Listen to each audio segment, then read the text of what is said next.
Hi, I'm Claire Saravia, and welcome to NASA's Kennedy Space Center. We're here today to talk about our upcoming planet hunter, the Transiting Exoplanet Survey Satellite. Join the conversation on social media and ask questions using the hashtag AskNASA.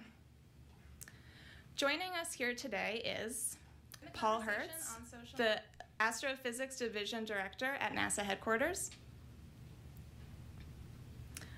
George Ricker, the TESS Principal Investigator at MIT, Patty Boyd, the TESS Guest Investigator Program Lead at NASA's Goddard Space Flight Center, Stephen Reinhardt, the TESS Project Scientist at NASA's Goddard Space Flight Center, and Diana Dragomir, the NASA Hubble Postdoctoral Fellow at MIT. Let's start with our first question, which is for Paul. Paul, can you tell us what NASA is doing in the search for exoplanets? Sure. So humans have wondered forever whether we're alone in the universe, and until 25 years ago, the only planets we knew about were the 8 in our own solar system. But since then, we've found thousands of planets orbiting other stars, and we think that all the stars in our own galaxy must have their own family of planets. Now we'll be launching TESS, and if you could run the video of TESS. So TESS will be looking for exoplanets around the nearest and brightest stars. And these are the exoplanets that will be the easiest to follow up so that we can study the planets in great detail and learn more about their characteristics. George, how will TESS find planets? So that we can study the... Well, TESS is equipped with 4 very sensitive cameras that will enable it to monitor nearly the entire sky as it looks for planets. The types of planets that TESS will detect are revealed by a process called a transit. And if I could have the first graphic, it will actually show you how that works. This is the way that TESS actually looks at the sky with its four cameras. There are 4 fields of view that are basically stacked one next to the other to provide a swath of sky that's 96 degrees high in depth and high in height, and 24 degrees wide. So altogether, TESS is able to observe about 2,300 square degrees simultaneously. So that's about 20 times what the Kepler mission was able to detect. And as a result, it will see many, many stars during the time that it makes its observations and be able to detect transits from those stars. The next animation defines what we mean when we talk about a transit. Namely, when a planet is orbiting around its host star, depending on the angle of inclination that orbit has relative to our line of sight, occasionally, a few percent of the time, that it will line up so that we can actually see the shadow, effectively, of the planet as it passes in front of its host star. And depending on the size of the planet, the depth of that transit will be an indication. The other piece of information that we need that can only be obtained from follow-up is the mass of the planet. So if we know the mass and we know the diameter of the planet or the volume, if the planet is spherical, then we can determine the density. So those pieces of information, one of which is derived from TESS, one of which is found out by follow-up observations that are done from the ground, will suffice for this. Now, TESS is going to dramatically increase the number of planets that we have to study. It's going to more than double the number that have been seen and detected by Kepler. And moreover, the planets that we're going to find will span a much greater range of host star types than was the case for Kepler. And part of the reason for that is that the passband that TESS is actually going to explore is one that extends redward from what our eyes can see all the way out to about 1 micron in the near infrared. And it turns out that stars like the sun are actually, which emit most of their light in the range that we can see with our eyes, are actually fairly uncommon in the Milky Way. They represent less than 10% of the population, whereas the stars that TESS will actually be able to detect are actually the vast majority, 75 or 80%. So that's one of the key factors that will make TESS able to accomplish the science that we've specified for it to do. So, Paul, what makes a planet habitable? Well, scientists have been discussing that for a while, and there's no unanimous opinion, but there's two properties that most scientists agree are required for habitability. The first is that the planet needs to be rocky. So if we can see the first graphic, these are examples of some rocky planets that were discovered with the Kepler Space Telescope. And we think that planets up to about 1.5 times the size of the Earth are likely to be rocky based on the results from Kepler. Planets which are larger than that are probably gaseous planets. And the other property that a planet needs to have to be habitable is to be the right temperature for liquid water.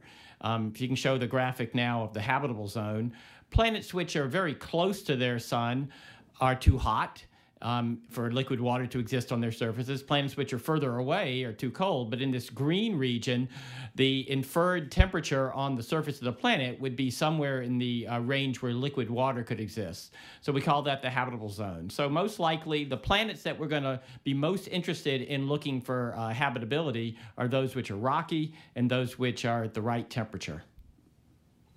Okay, so Diana, how can scientists follow up on TESS planets? Claire, that's a great question. So you can think of TESS as a finder scope because the first step in discovering an exoplanet is to first find transits. But then you have to confirm that those transits actually come from planets and not, for example, stars eclipsing each other or stellar variability or even just noise. So to do that, we're going to use a variety of ground-based telescopes of all sizes that can help confirm which of the transits correspond to real planets and which don't. We're also going to use telescopes all over the world, for example, like those in the Las Cumbres Observatory. So can I have the graphic for Las Cumbres, please? So these are the various kinds of telescopes and then the map. So we have telescopes all over the world that are going to be confirming these planets around the clock in real time, just because there will be tens of thousands of signals and only a few thousand of those would actually correspond to true exoplanets. And I'd like to note that not only scientists will be following up these planets, but also amateur astronomers can use their own smaller telescopes to help confirm which planets are true and which are not. So, Stephen, will TESS find habitable planets? Well, TESS is the first step towards finding habitable planets. Can I have the first graphic, please?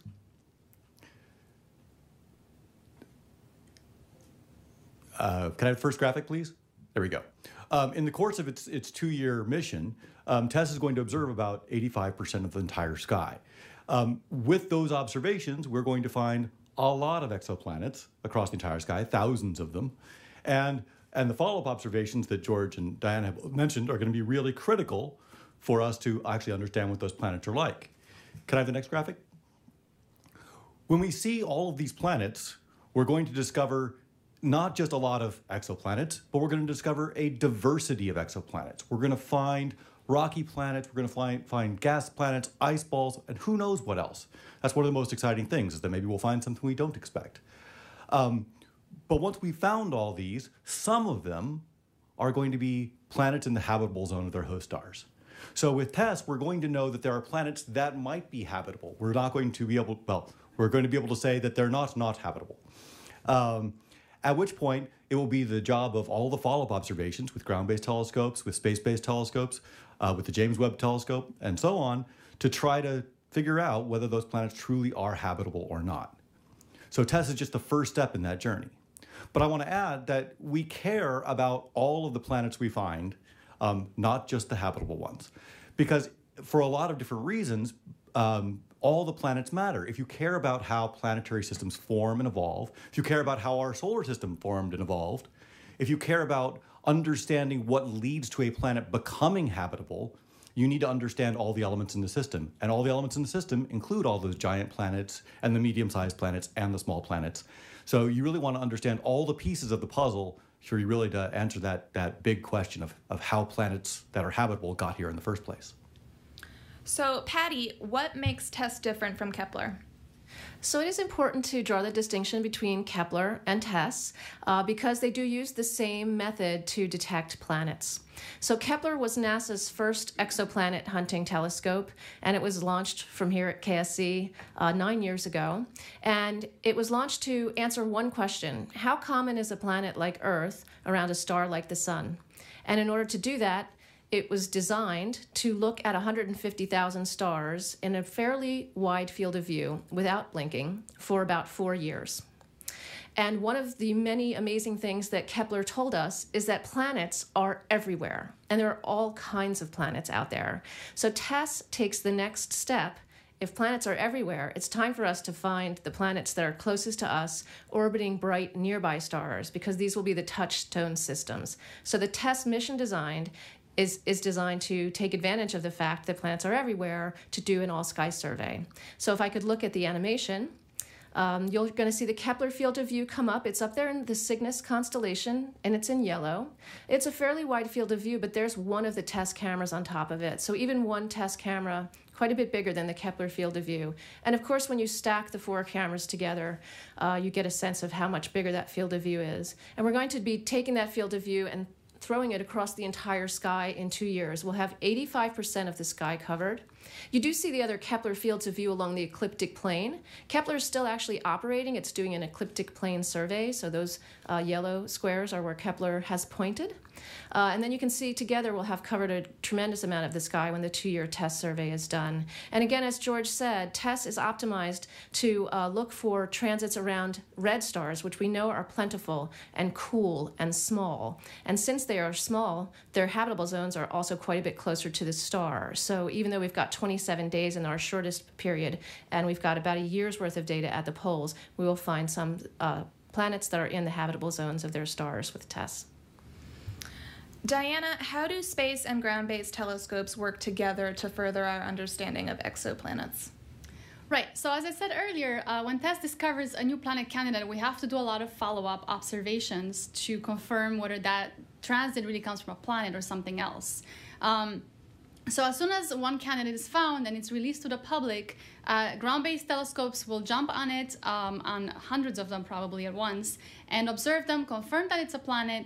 Those that are planets will then be observed with a different kind of ground-based telescopes and to have their masses measured. And then once that's done, we can take the size from the transit information, as George described earlier, and the mass from these ground-based telescopes, and we can measure the density of these planets. And what that does, can I have the first graphic, please? What that does is tell us a little bit about whether the planet is rocky, like the Earth, or a little more puffy, like a mini gas giant, like a mini Neptune, for example. Once we have that information, and also information about the star that we gather while doing this follow-up from the ground, we can then go to space telescopes with a few select interesting targets and get observations with the Hubble Space Telescope, Spitzer, James Webb Space Telescope, of the atmospheres of those few planets that we have selected based on all the ground-based information. And I do want to add that even though I'm very interested in planets in the habitable zone, I'm also interested in other kinds of planets. And a lot of astronomers are really interested in, for example, just hot planets of every kind, because we don't have those in the solar system. Other astronomers are interested in very cold planets, and yet other astronomers may just be interested in rocky planets regardless of their temperature. So when we say an interesting planet, we don't necessarily always mean a habitable zone planet. We really need to get the full picture to understand the planet formation as a whole. So, Stephen, how does one use TESS to get data, and how is that data made available to the public? Well, to me, one of the most exciting things about TESS is that there is no exclusive use period. We try to get the data out to the public and to the astronomical community as quickly as we possibly can. That has a lot of advantages. Can I have the first graphic? I think the simplest thing to do when talking about data is to actually follow the data around. That starts with the orbit. Of course, this orbit has a lot of great things about it, which I'm sure you've heard about in another briefing. One of them is, of course, that, and the reason we like it so much, or the primary reason we like it so much, is it allows us to stare at one particular patch of sky for a long, extended period of time without interruption. But one of the other advantages is that when we pass close to the Earth, we have a great opportunity to send down a lot of data very quickly. So once per orbit, we can get all that data down from the spacecraft. Now, once all the data is down on the ground, it's going to go to NASA Ames Research Center out in California, where they will use their science data pipeline to actually calibrate and reduce that data from the spacecraft. Now, this is a pipeline that's built heavily on the heritage of the same basic software that they built and developed for the Kepler mission. And that will be the first step in processing of data. When they're done with it, it will go out to MIT, where scientists at MIT will analyze the data further, validate it, make sure it all looks good, and when they give us the thumbs up, they'll send it on to the Mikulski Archive for Space Telescopes at the Space Telescope Science Institute in Baltimore, where it will be made available to everybody, and everybody will be able to get access to that data through the MAST. This will be great. The exoplanet community is very enthusiastic. It's a vibrant community, and there are a lot of people very eager to get their hands on the data and start doing some great science with it. And I think, I think that over the coming years, we're going to see an enormous number of brilliant scientific results coming out of TESS data from across the entire community. I'm really excited for that. Patty, what is the scientific community looking forward to with TESS? So it really isn't just the exoplanet community that can't wait to launch TESS and get the data back. It's the entire scientific community. And the reason for that is that TESS is designed to find these tiny dips in starlight, but most stars don't show transiting planets. However, we have that powerful data for virtually every object in the sky that TESS is going to see, and that's hundreds of thousands of objects per each individual sector. So there are a tremendous amount of objects in the sky whose variability tell us really interesting things about the physics that's going on there. And we have a guest investigator program that invites the worldwide scientific community to participate in TESS science and to do science that the science team is not doing for TESS. And we had a call for proposals. It was very, very popular. We got a lot of great ideas, and we announced our Cycle 1 programs a few months ago. And so those scientists and their teams are getting ready to hit the ground running and get some really exciting additional science out of TESS. And an animation here shows you some of those cool things. So stars vary. We know that our sun varies, but it's a quiet star. Many stars are quite a bit more active, and most of our guest investigator programs are going to be looking at stellar variability from how the stars are changing with time. That actually impacts whether or not a planet near that star could potentially be habitable. If the planet is receiving a tremendous amount of high-energy radiation, it could impact its habitability. But you can also look down the throats of active galaxies with supermassive black holes, millions to billions of times the mass of the sun. Those jets vary, and they can tell you something about the evolution of the jets and the galaxies themselves. There are also stellar mass black holes. There's a program that will look for those by seeing what their effects are, their general relativistic effects are on the background objects to find hidden stellar mass black holes. But TESS is going to produce an amazing treasure trove of data, and we're very excited about the legacy of TESS. And if I could have the other animation, please. TESS is pointed anti-sun, and that allows us to use other telescopes at the same time to get multi-wavelength data on variable sources in the TESS fields. So this is an example of, we talked about the small stars. You just saw a super flare going off on a star called DGCVN. That was a discovery by the Swift X-ray and BAT telescope. Those stars are very, very active, and we can use TESS data combined with other wavelength data from other observatories to get a really full picture of M-star activities and see what those potential effects would be on the habitability of planets. So we're very much looking forward to seeing what the scientific community is going to do with the TESS data in the guest investigator program. And also, once again, that archival data is available to anyone, students, amateur astronomers, people who know how to use image data. They'll all be able to get the data from the archive and do their own scientific investigations on whatever suits their fancy. Okay, so this last question goes to George. George, TESS is launching tomorrow, so what are you most looking forward to? Well, the fact that TESS is going to dramatically increase the number of exoplanets that we know about is certainly one thing that I'm looking forward to. It's going to be finding planets around the nearest and brightest stars. In fact, many of these stars you can actually see with the naked eye. If I could see the next graphic, that would be helpful. This is a real image that was made in January on a very cold night from a rooftop at MIT using an engineering model of one of the TESS cameras.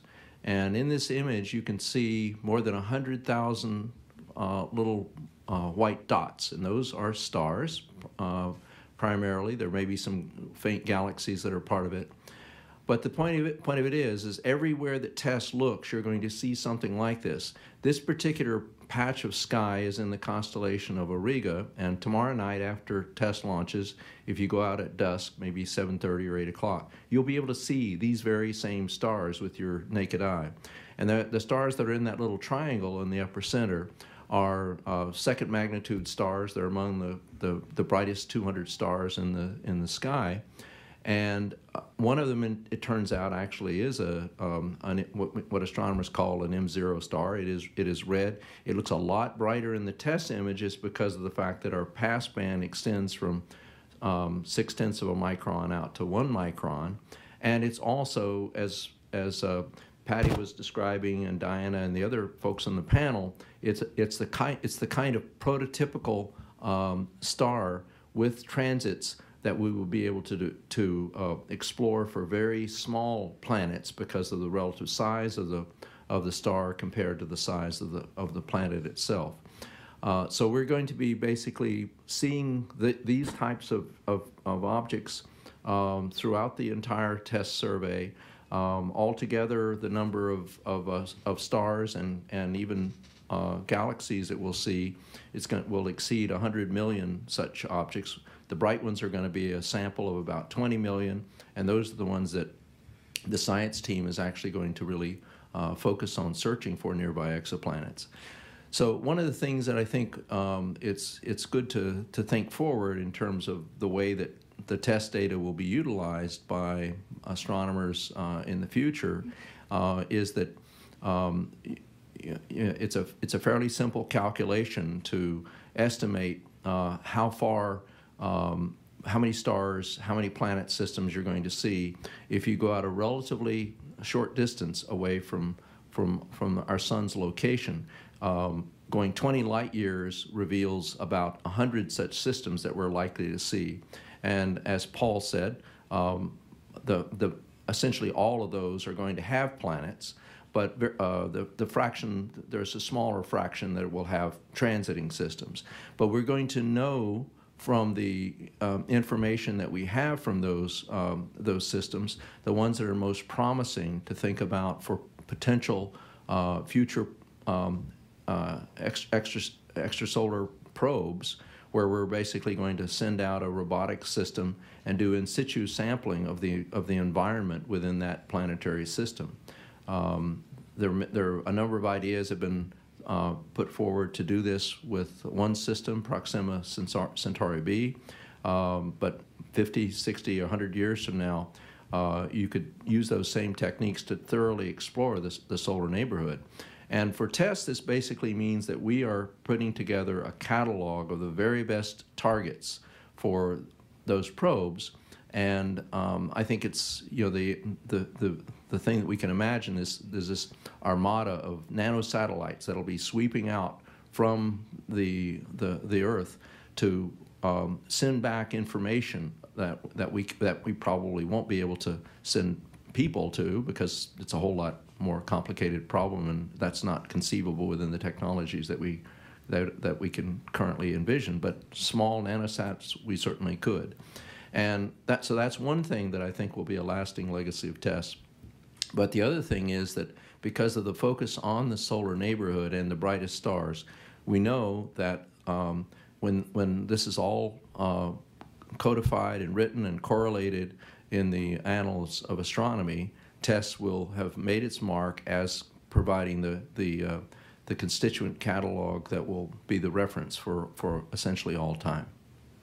All right, thank you, George. And now we're going to move on to our question and answer session. So we're going to start with questions here in the room, and then we'll move to questions over the phone and on social media. So if you're following us on social media, make sure to ask your questions using the hashtag AskNASA.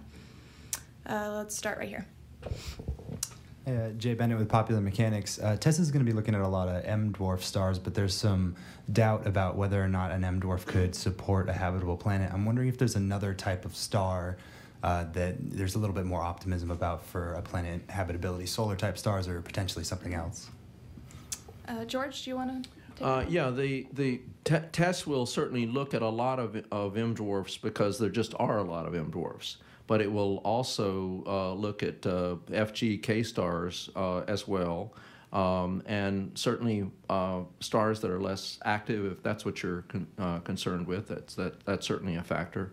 But I think even saying, well, you know, there are flares occurring in M dwarfs, and therefore they're not likely to be something that you'd find a biogenic system for. There are questions related to whether they can retain atmospheres for periods of billions of years or not. But I think the important thing for all these issues is the habitable zone does have a certain significance because we think of water as being essential for life.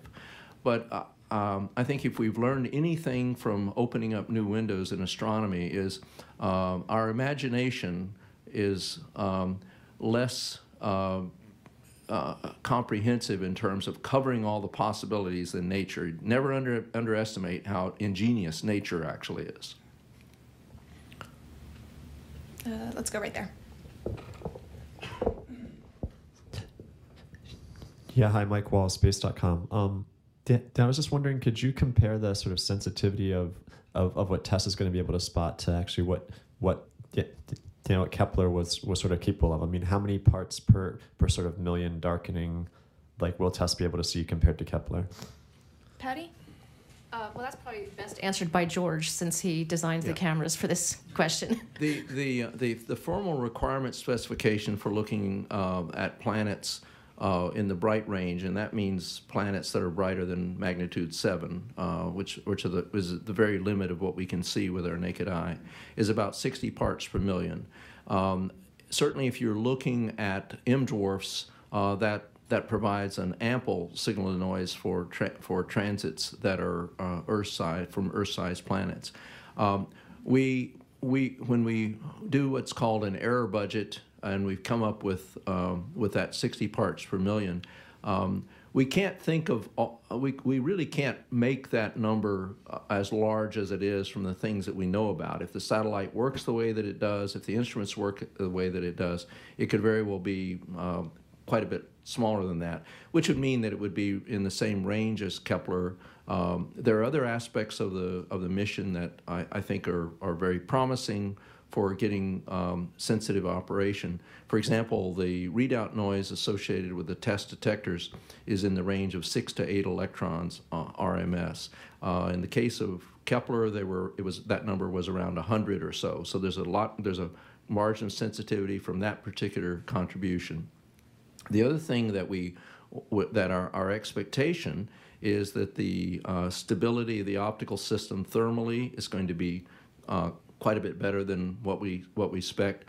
And then a question that a major contributor to that error budget will certainly be spacecraft jitter, and that's something that our colleagues at Orbital have worked very hard to minimize.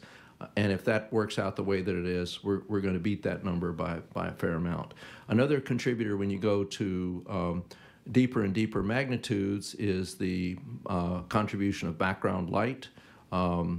The unresolved stellar light and zodiacal light are going to be contributors to that, and that's going to be something that will vary a little bit from place to place in the sky, and we will just have to make measurements during the commissioning phase to find out whether there are any instrumental effects that cause the light levels to be higher than we think, or whether the variations will actually identify certain sweet spots in the sky that we can look more favorably.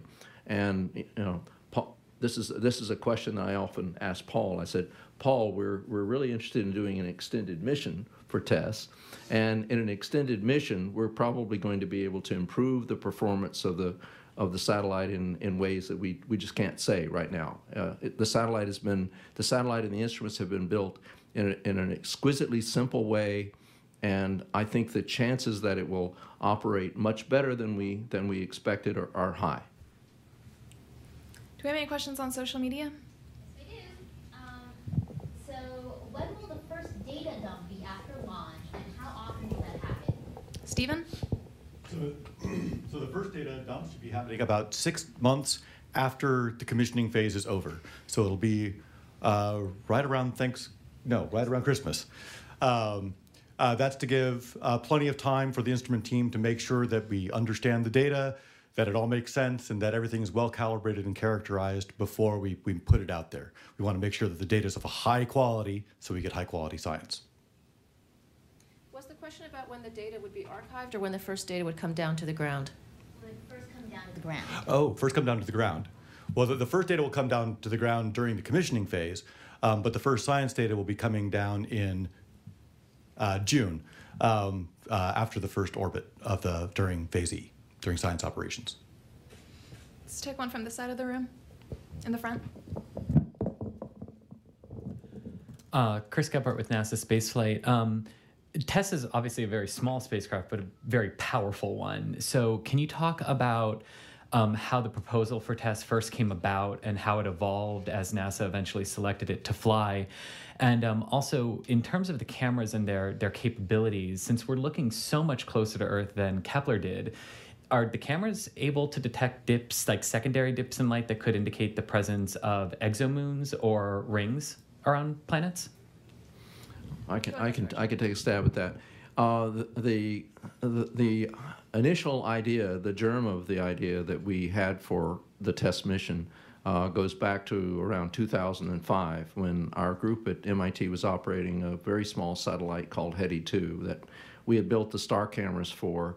They were a little smaller than what TESS had, but we actually we sort of overachieved because typically a star camera does not have very good photometric precision, but we didn't know how to make one that was coarse, so we just did the best that we could, and it turned out that the sensitivity was about a little under 1,000 parts per million.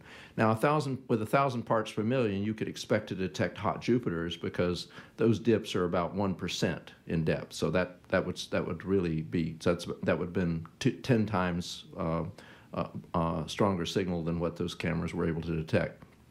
But then it turned out that from the ground-based work that was being done at the time, there was an early indication that there might be smaller planets. There were only a handful of transit systems that had actually been established, and the people doing precision radio velocity work, where you can actually detect a planet based on the gravitational tug that it has to its host star. There were some hints that there were going to be things that were maybe the size of Neptunes or even things that were even smaller. So that was the first hint that we had, that there was an enormous number of what we've come to call super-Earths. We don't have one of those in the solar system, but it turns out that they're an extremely common planet. They may, in fact, be the most common planet. So that meant that we wanted to push to greater sensitivities with the camera. And also, the other factor is that astronomers always like to do two different kinds of surveys. Kepler is a prototypical deep, narrow search where you don't know quite what you're going to see, so you do a really sensitive job in a relatively narrow field of view. So Kepler was able to look at 0.25% of the sky. And then that led us to think about, well, okay, there's another survey method that we know about, which is a wide, shallow search. And that coupled with and that means you basically try to look at as close to, the 100% of the rest of the sky, but not necessarily so deep. So it's a different form of sampling that you actually carry out. And knowing that the real advantage that you have with doing a wide, shallow search of the type that TESS will actually be able to do is that on average the Kepler objects are 2,000, 3,000 light years distance. The solar neighborhood that small cameras like TESS can actually productively look at, they're a tenth that distance. That means the hosts are going to be 100 times brighter. And if the hosts are 100 times brighter, if you want to do follow-up work spectroscopically, if you're trying to understand the properties of the atmosphere, detect biogenic signatures and things like free oxygen or methane or CO2, the things that we know are potentially biogenic indicators, having those extra factor of 100 in terms of photons is really important, because it means that if you try to use these types of methods to look at the Kepler sources, the Webb telescope is 6.5 meters in diameter. You'd need a 65-meter telescope to make these types of observations, and that's something that we're eventually going to have, but not for many decades to come. So anyway, this was sort of the realization of what we really needed to do, and it drove us to a system that's relatively small. So that, coming back to your question of the history, we then started to think, well, what could we do if we did something much more ambitious than just recycle HEDI 2? We came up with some ideas that involved larger numbers of small cameras than TESS ended up having. That we had an initial idea for a system that might have 9 or 12 cameras, and the idea basically evolved between 2005 and 2008 and 2009 to one in which we said, okay, we wanted to initially try to do this as a privately funded system. MIT was very helpful for us. We had support from Google for some of the studies that we were originally doing. And then the other thing is that we collaborated with NASA Ames to actually put forward a small Explorer mission. We were a runner-up in that competition because it was still in a very early stage. And then we partnered with Orbital and with Goddard in a resubmission of that concept in the 2011 and 2012 timeframe. And then in April of 2013, TESS was selected. But when I go back, and I think this was part of your question as well, were there major differences in the instrument, the idea of how it would carry out its survey? Certainly the idea of doing it with a multitude of cameras was always there. Initially, we thought in terms of flying in a low Earth orbit, primarily an equatorial orbit. But then we started thinking about the idea that we would achieve greater stability, and then in the version of the proposal that was ultimately selected by NASA, we ended up developing this concept for the TESS orbit, the lunar resonant so-called P/2 orbit that was suggested by one of our colleagues at Orbital and a colleague and a participant from the Aerospace Corporation, and then that was developed further by the engineering group at Goddard.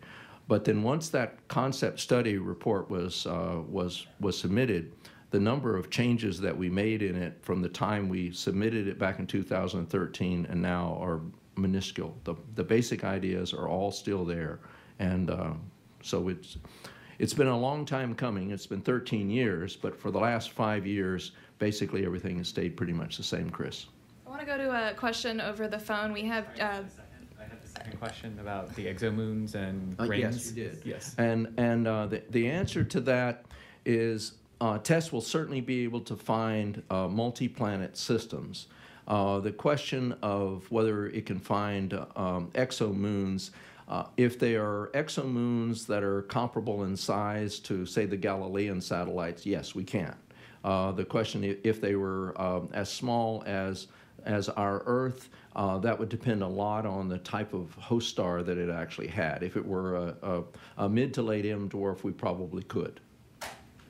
And you can believe that there will be teams that are going to be hard at work looking for that in data analysis methods that they're working on now and that are yet to be imagined. There's at least one team that claims to have discovered an exomoon with Kepler, and we're going to have about the same number of planets coming out. They're around brighter stars. Some of our data will be years long, so there's definitely people looking for those very hard to find signals in the data. Yeah, and one other thing that Paul may nudge me when I say this again. One advantage that we have for being able for being in this very long-lived orbit, if we can manage it, is that the ephemerides that you get for exoplanets will actually grow stale after a while. You need a fairly large number of accurately measured orbital periods with the transits in order to extrapolate to future missions as we go on.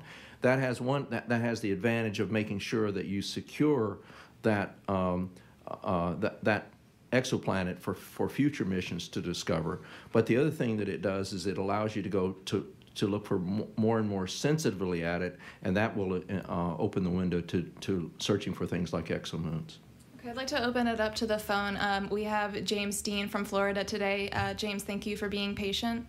Can we have your question, please? Thank you. And I was wondering if the mission is extended, how would that change your estimates of how many more planets you might be able to find? Would you estimate that on sort of an annual basis, or is there what's the upper limit of what's possible? Well, two of the graduate students and who've worked on estimating what TESS can do in future missions have been able to provide answers to that question in part. It depends a little bit on the nature of the sky coverage that we choose to use. One idea that we've had is that, well, we can certainly go and look at that stripe where K2 looked at a portion from the 17 or 18 campaigns that they've had. There's definitely that's a rich hunting ground for future planets. The other thing that we can also do is to tilt the focal planes in such a way that we concentrate on one of the on some particular portion of the sky. Another thing that we can do is we can try to look at the fields prior to there being what astronomers call transits. It's a different use of the word. When they're crossing the meridian at midnight, that's the natural way that TESS is carrying out the initial survey for the first 2 years.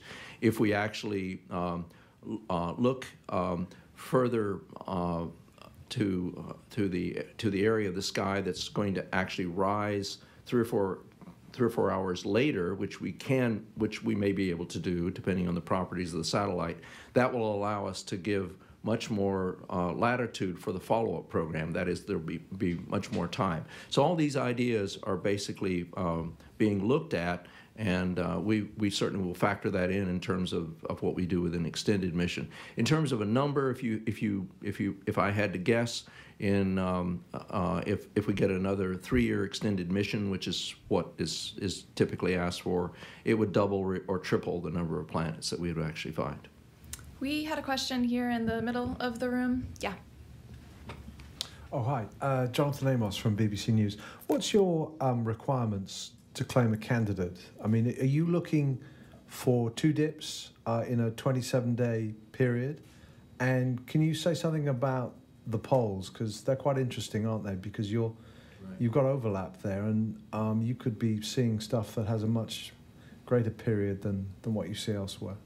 Yes, you certainly can, and of course that's the other reason for making that very sweet spot appropriate for JWST by spending a year there. That means that we could actually look for habitable zone planets, say that are around K-dwarfs, that would have periods of a few months rather than the 2 or 3 weeks. The habitable zone for a mid M dwarf is around 10 to 14 days. So what you said about getting 2 dips during that 27-day observation is correct.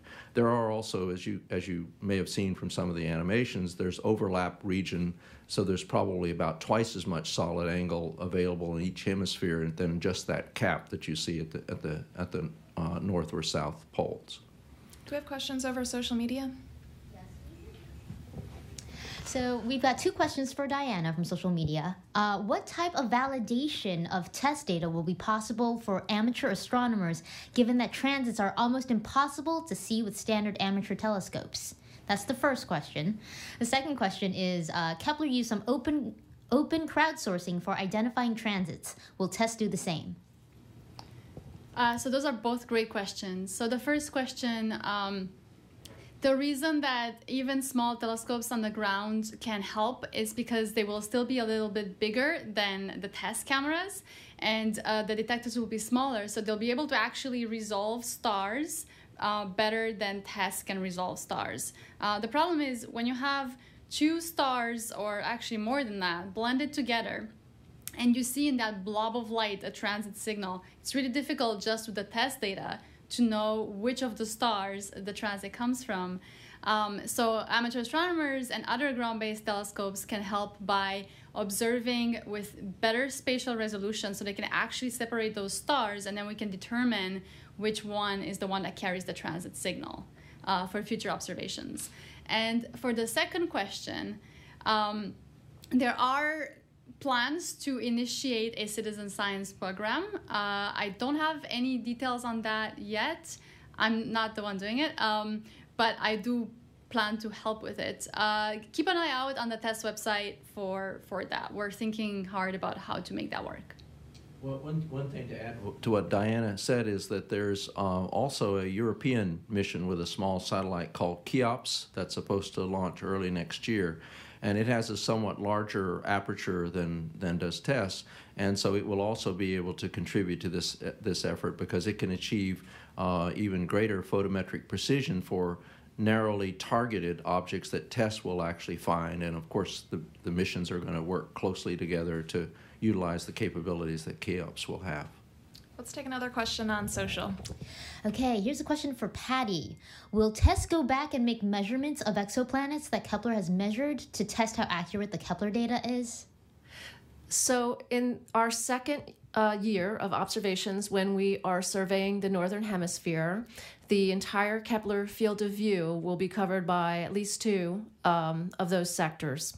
So it will just fall out of the data automatically. We will be able to see the stars that Kepler saw, and we will look for transiting planets around stars that Kepler found transits around. We may find something that Kepler didn't find. We may be able to take some of the marginal detections that Kepler didn't claim were planets because they didn't have as many transits that they felt comfortable getting, and find transits that do confirm those. So we're really looking forward to following up the Kepler field. Let's go back to the room. I think you, middle row, had a question. Yeah. Thanks. Joey Roulette with Reuters. I was wondering if we could talk a little bit more about how the James Webb Space Telescope will kind of work in conjunction with TESS, and also the internationality of TESS and how other partners plan to capitalize on its finding. I'd like to hear more about that. Paul, can you take that? Sure. So the first part, so James Webb, of course, is a pointed telescope, not a survey telescope as TESS is. But the most promising exoplanets that TESS discovers can be followed up with James Webb. And so James Webb will be able to watch these planets pass in front of their stars, look at the starlight as it filters through the exoplanet's atmosphere, use the very powerful spectroscopic instruments on James Webb to tease out the chemical compositions of those exoplanet atmospheres and look for whatever's there. But people are very interested in looking for what on Earth are biosignatures such as methane, carbon dioxide, water, vapor, and oxygen. The second part was about international participation.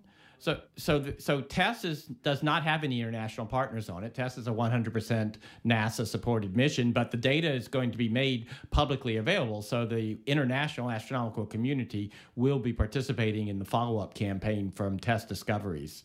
Was that your question? Yeah.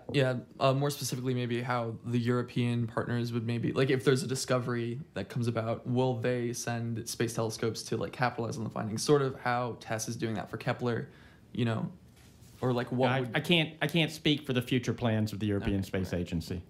There is a very active group that does astroseismology in Europe, and they did tremendous work with the Kepler data to study how stars oscillate. You learn a lot about the interiors of the star by looking at how the star rings like a bell. And they are also geared up to do astroseismology with the TESS stars to basically follow through with the same program they did for Kepler. So that's just going to come along. Yeah, the follow-up program for TESS, which we haven't really talked about in any detail, is an enormous group of international astronomers. There are many of the groups that will be doing precision radio velocity work are primarily in Europe. There's a wonderful new telescope spectrograph that NASA's developing called NEOD that will come online in the late 2019-2020 range, just in time to really help us identify the tugging back and forth of the planet due to this radial velocity effect. and then there are other systems that exist. But one of the nice things about TESS is it's encouraging people to develop these types of systems that can be used for the future as well. Let's go back to social media. So this is to Stephen. Do all exoplanets orbit stars? And if not, how will we find them?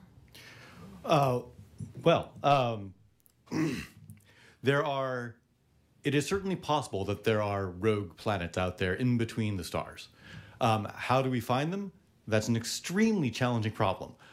There are people who have been doing microlensing observations, and in theory, with the microlensing observation, you could find a rogue planet. The way microlensing works is by looking for the small relativistic effect of light bending around a massive object like a planet.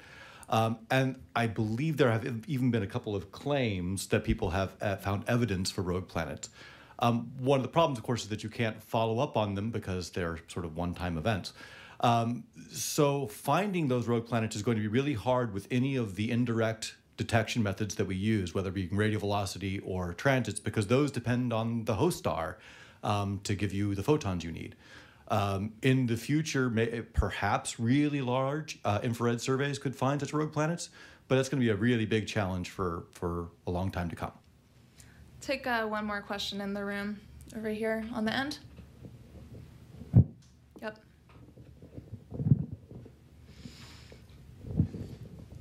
Yeah, on a sort of kind of more general point, I'd just pick up the European angle here. Of course, Europe, as you've said, has got Cheops coming. It's got Plato coming. It's got Ariel, which is just approved in the last few weeks as well.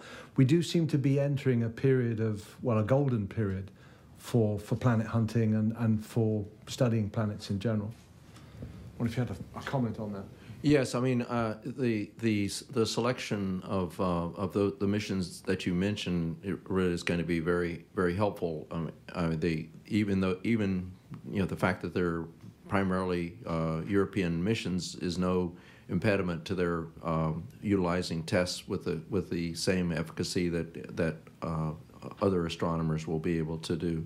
Especially another thing that's especially relevant to Ariel, and we were very pleased when that selection was made, is that there's going to be more than enough planets to go around for all of these follow-up works, and only a very small fraction are going to be able to be observed by JWST because of the proposal pressure that JWST has to do other things besides exoplanets. And the fact that Ariel is going to be dedicated to making atmospheric observations is going to be really an important thing. And so we were really pleased. The TESS team was very pleased to hear that had taken place. Plato, of course, will be a very ambitious mission. It'll probably be operating primarily a decade or so after TESS, and they're going to provide greater sensitivity in some portions of the sky. So we look forward to the new science that they will be able to provide.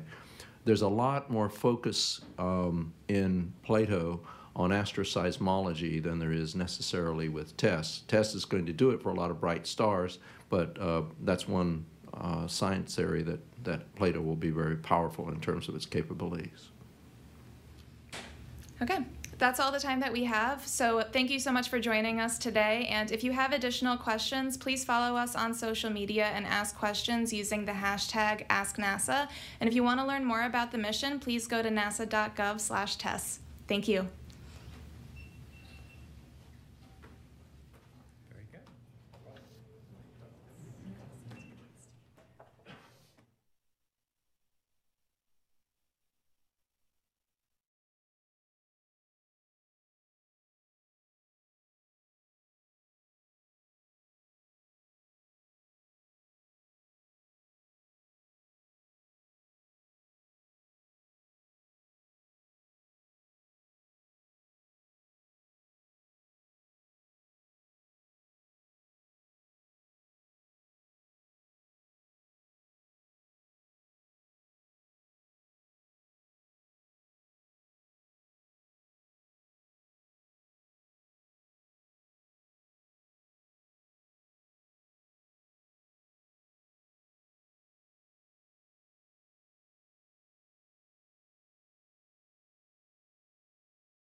Hey, you're watching NASA TV, on the air and online every day, on this planet and beyond.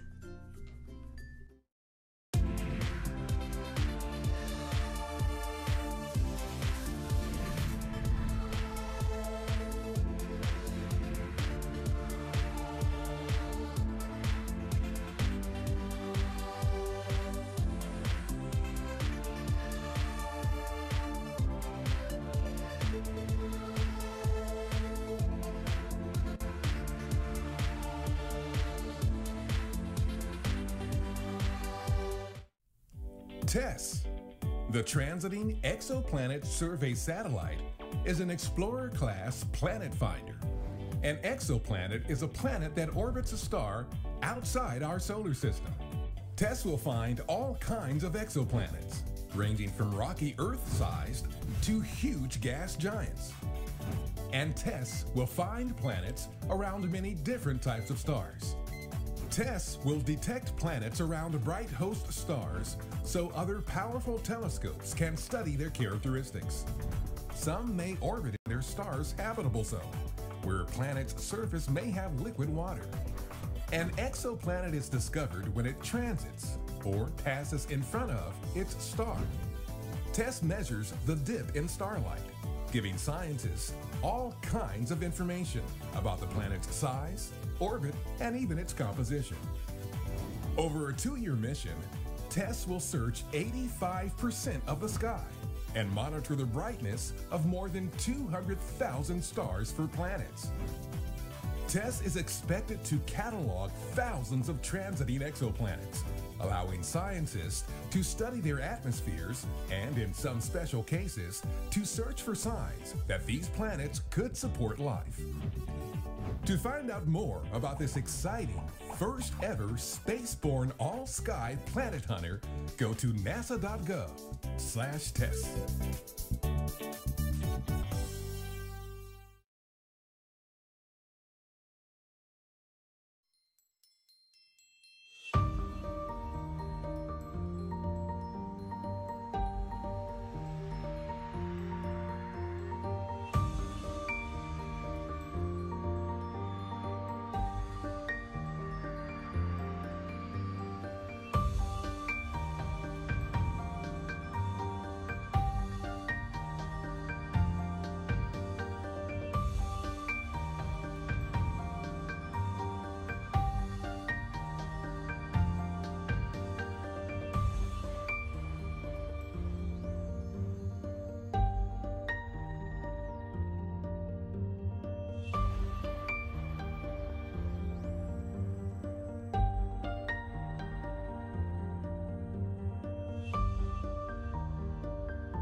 Since the dawn of time, mankind has sought an answer to an undying question. Are we alone? Now, humans possess the technology to solve this mystery, and we will shift their gaze to the stars. This is the search for exoplanets. This is TESS.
TESS, the Transiting Exoplanet Survey Satellite, is NASA's newest exoplanet mission. Led by MIT, TESS will find thousands of new planets orbiting nearby stars. To accomplish this, TESS will fly in a special highly elliptical orbit that maximizes the amount of sky the spacecraft can image. Once TESS has launched, it will expand its orbit until it can get a gravitational assist from the Moon. This slingshot will move it into a stable orbit that is tipped at about 40 degrees from the Moon's orbital plane. TESS orbits Earth in exactly half the time it takes the Moon to orbit once. This feature helps stabilize the spacecraft's orbit against tugs from the Moon's gravity. TESS will spend most of its 13.7-day orbit observing the sky. As it approaches Earth, TESS will rotate and transmit all its accumulated data to scientists on the ground. Over 2 years, this will allow TESS to study nearly the entire sky and potentially find thousands of new exoplanets.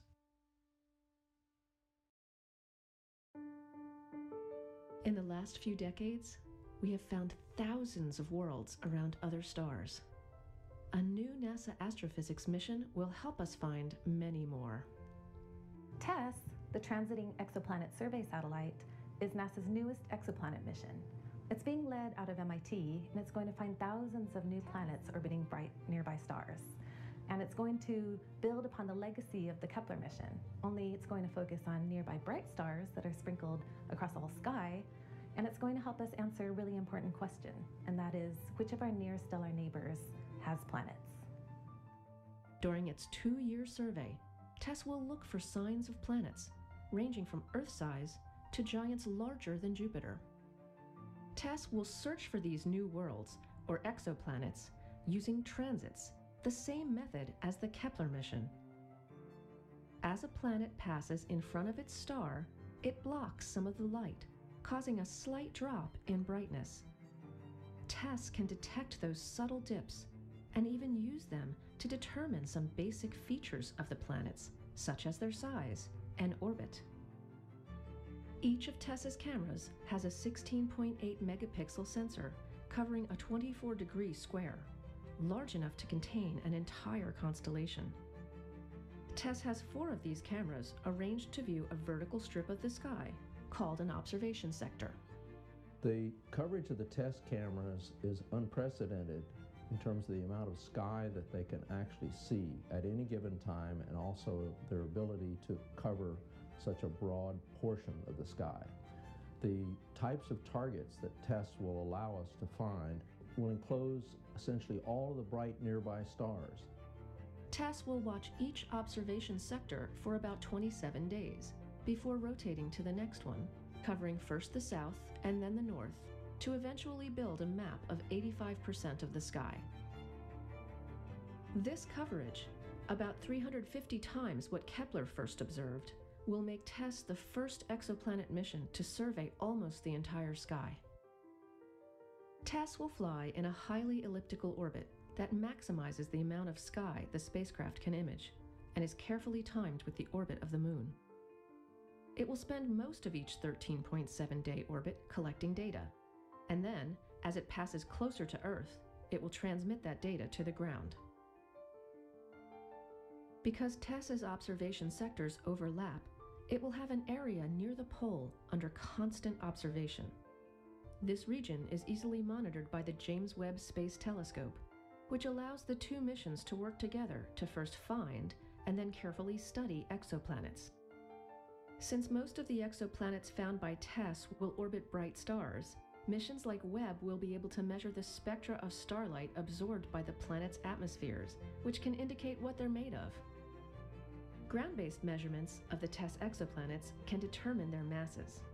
Combining the masses with TESS's size measurements reveals densities, allowing scientists to better understand the exoplanets' compositions. The thing that we're really excited about with TESS is the way that it'll actually build on the momentum that we started with Kepler. So TESS is going to take that same search approach, but apply it to the vast majority of the sky, which still hasn't really been looked at in detail when searching for exoplanets. And by focusing especially on planets that orbit bright nearby stars, TESS allows us to start looking at things like planet composition and atmospheric makeup. And that'll then be crucial when we want to start looking around stars that are even further away and in deeper parts of the galaxy as well. TESS is the vanguard of a new era of exoplanet study and will forever expand our understanding of worlds beyond our own.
Since the dawn of time, mankind has sought an answer to an undying question.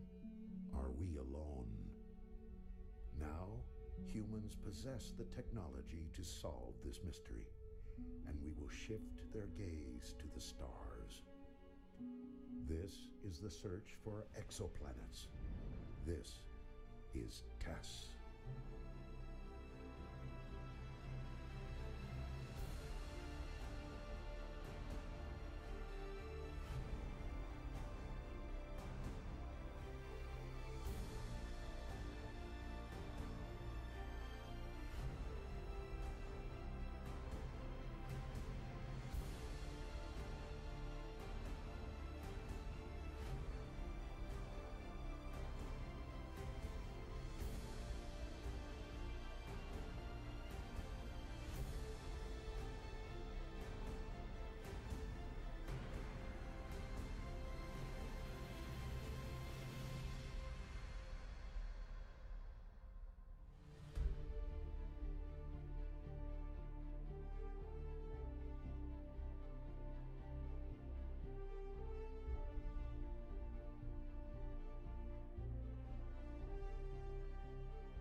TESS, the Transiting Exoplanet Survey Satellite, is an Explorer-class planet finder.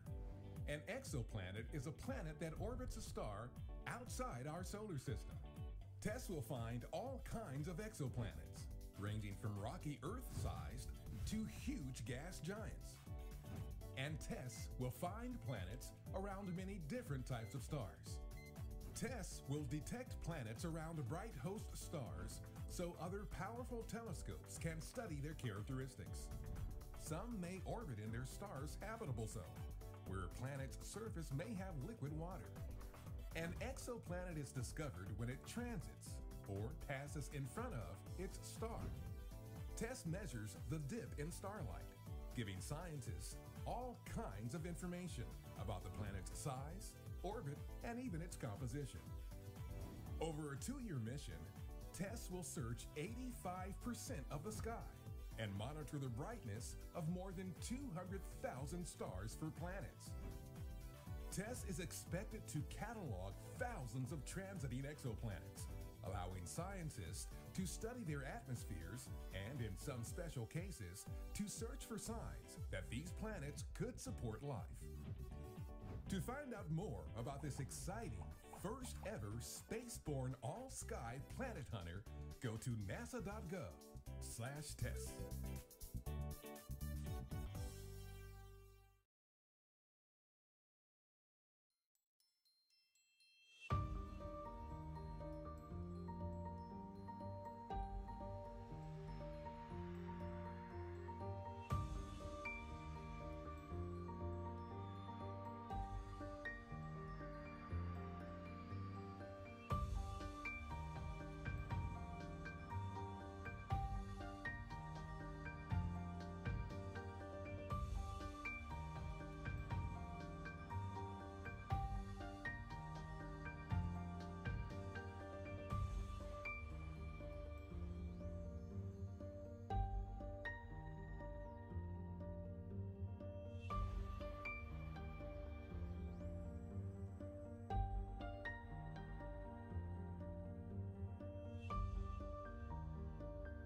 Since the dawn of time, mankind has sought an answer to an undying question.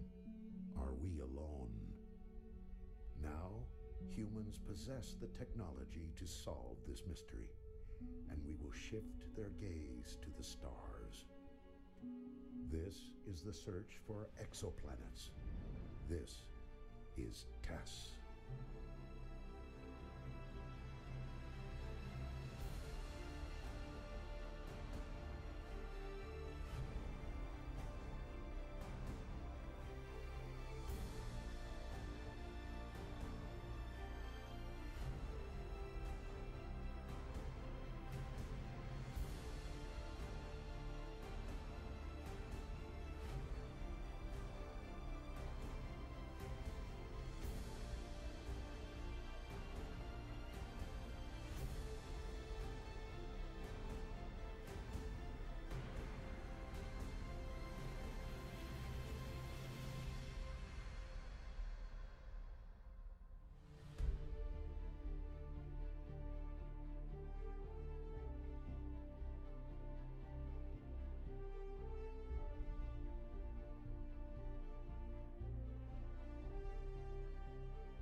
TESS, the Transiting Exoplanet Survey Satellite, is NASA's newest exoplanet mission. Led by MIT, TESS will find thousands of new planets orbiting nearby stars.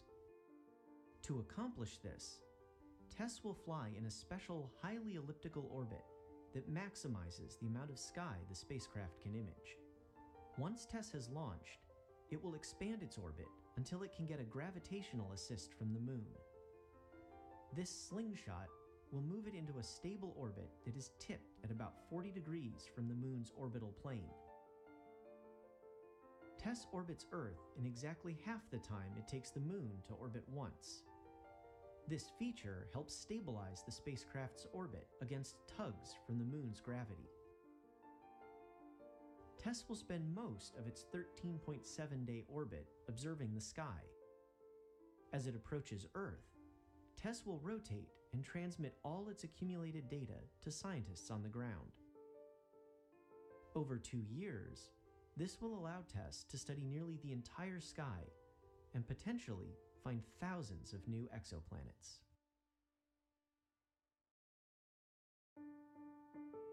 In the last few decades, we have found thousands of worlds around other stars. A new NASA astrophysics mission will help us find many more. TESS, the Transiting Exoplanet Survey Satellite, is NASA's newest exoplanet mission. It's being led out of MIT, and it's going to find thousands of new planets orbiting bright nearby stars. And it's going to build upon the legacy of the Kepler mission, only it's going to focus on nearby bright stars that are sprinkled across the whole sky, and it's going to help us answer a really important question, and that is, which of our near-stellar neighbors has planets? During its 2-year survey, TESS will look for signs of planets, ranging from Earth-size to giants larger than Jupiter. TESS will search for these new worlds, or exoplanets, using transits, the same method as the Kepler mission. As a planet passes in front of its star, it blocks some of the light, causing a slight drop in brightness. TESS can detect those subtle dips and even use them to determine some basic features of the planets, such as their size and orbit. Each of TESS's cameras has a 16.8 megapixel sensor covering a 24-degree square, large enough to contain an entire constellation. TESS has 4 of these cameras arranged to view a vertical strip of the sky, called an observation sector. The coverage of the TESS cameras is unprecedented in terms of the amount of sky that they can actually see at any given time, and also their ability to cover such a broad portion of the sky. The types of targets that TESS will allow us to find will enclose essentially all of the bright nearby stars. TESS will watch each observation sector for about 27 days before rotating to the next one, covering first the south and then the north, to eventually build a map of 85% of the sky. This coverage, about 350 times what Kepler first observed, will make TESS the first exoplanet mission to survey almost the entire sky. TESS will fly in a highly elliptical orbit that maximizes the amount of sky the spacecraft can image and is carefully timed with the orbit of the Moon. It will spend most of each 13.7-day orbit collecting data, and then, as it passes closer to Earth, it will transmit that data to the ground.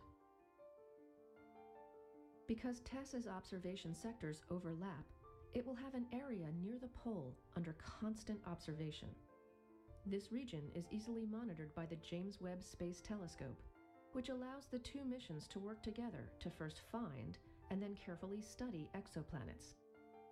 Since most of the exoplanets found by TESS will orbit bright stars, missions like Webb will be able to measure the spectra of starlight absorbed by the planet's atmospheres, which can indicate what they're made of.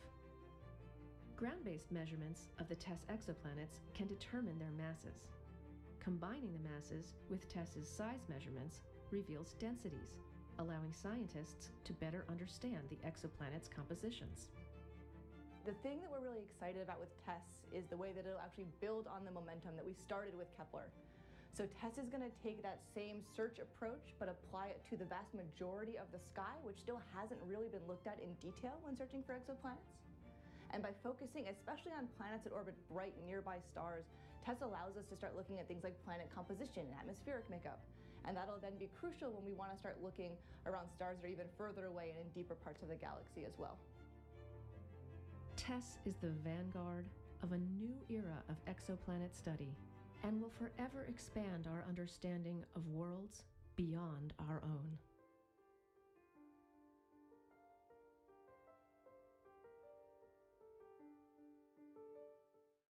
This Week at NASA keeps you up to date. What NASA does, where NASA goes, what NASA finds. From humans living and working in orbit today to future journeys into deep space. From new scientific discoveries about our solar system and the universe beyond, to better understanding our home planet. From improving air travel to developing cross-cutting technologies for future exploration. When you're as busy as we are, a lot can happen in a week. This Week at NASA, on the air throughout the week or online anytime.